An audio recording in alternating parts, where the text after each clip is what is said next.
First జరిగింది ఏంటంటే main person bus ఒక్కటే ఫ్రీ పెట్టిండు, అదే కంటిన్యూ నడుతుంది. చాలా వరకు అయితే ఆల్మోస్ట్ చాలా వరకు లాస్ లో ఉన్నాం. ఇక ఆడపిల్లలు మహిళలకు కూడా మంచిగా అనిపిస్తలే. కేసీఆర్ ఆడపిల్లలకి చేసిన వాటిలో పోలిస్తే రేవంత్ రెడ్డి ఏం చేశారు? తక్కువ చేసిండు అనిపిస్తుంది నాకైతే. తక్కువ అంటే ఆ తక్కువలో కూడా ఏంటిది? ఆ ఫ్రీ బస్ ఒకటే, ఇంకేమన్నా చేశారు? ఫ్రీ బస్ అయినా గానీ కొంతమందికి డ్యూటీలు ఎంబీఏ చదివిన పిల్లలు కూడా మా పిల్లలు ఖాళీగా ఉంటున్నారు.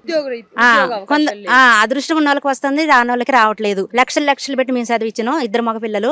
మా పిల్లలకి ఇద్దరికి డ్యూటీ లేదు. మేము భర్త భార్యలు చిన్న చిన్న జీతాలతోటి మేము వాళ్ళని పోషించుకుంటున్నాం. ఏదన్నా అంటే మాత్రం ఏదైనా అగాచ్యం చేసుకుంటారేమో అదొక భయం మాకు. 2 లక్షల ఉద్యోగాలని కాంగ్రెస్ ప్రభుత్వం భర్తీ చేస్తామని చెప్పేసి చెప్పింది. ఇప్పటికి 2.5 ఏళ్ళు అయిపోయింది అనమాట. ఈ 2.5 ఏళ్ల పాలనలో మేము 70,000 ఉద్యోగాలు భర్తీ చేశామని అనింది. మిగతా 1,30,000 కన్నా చిల్లర, అంటే 1,80,000 వేసుకోండి. 2.5 లక్షల ఉద్యోగాలు అనుకుంటే ఇప్పటికి 1,80,000 ఉద్యోగాలు ఇంకా భర్తీ చేయలేదు. 2.5 ఏళ్ళు పూర్తయింది. 2.5 ఏళ్ళకి 70,000 మాత్రమే భర్తీ చేశారు.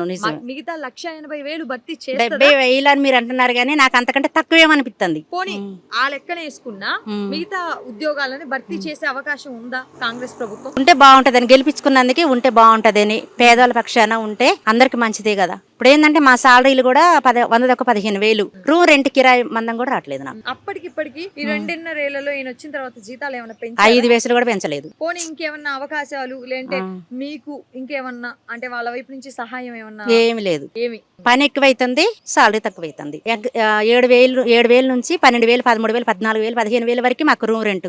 సింగిల్ రూమ్ కావాలంటే 7,500 అవుతుంది. డబుల్ బెడ్రూమ్ కావాలంటే 14,000 అవుతుంది. మరి అలా మాట్లాడుకుంటే ఇప్పుడు ఇందిరమ్మ ఇల్లు ఇస్తానని చెప్పేసి చాలా మందికి అన్నారు, అండ్ కొంతమందికి ఇచ్చారని కూడా అంటున్నారు. అంటే ఉన్నోళ్ళకే వచ్చినాయి మేడం. హైదరాబాద్ లో మేము బతకడానికి వచ్చినాం, ఉన్నోళ్ళకే వచ్చినాయి. 4 ఫ్లోర్లు 5 ఫ్లోర్లు ఉన్నోళ్ళకే రాశారు, ఇచ్చారు.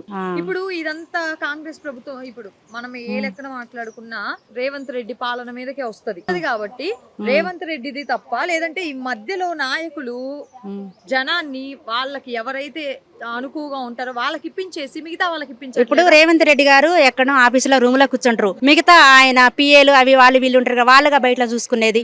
ఆయన దాకా పోతే ఈ సంక్ష ప్రాబ్లం సాల్వ్ అయింది. ఆయన దాకా పోదానికి ఎట్లయిద్ది అని నేను అనుకుంటాను నా మనసులో.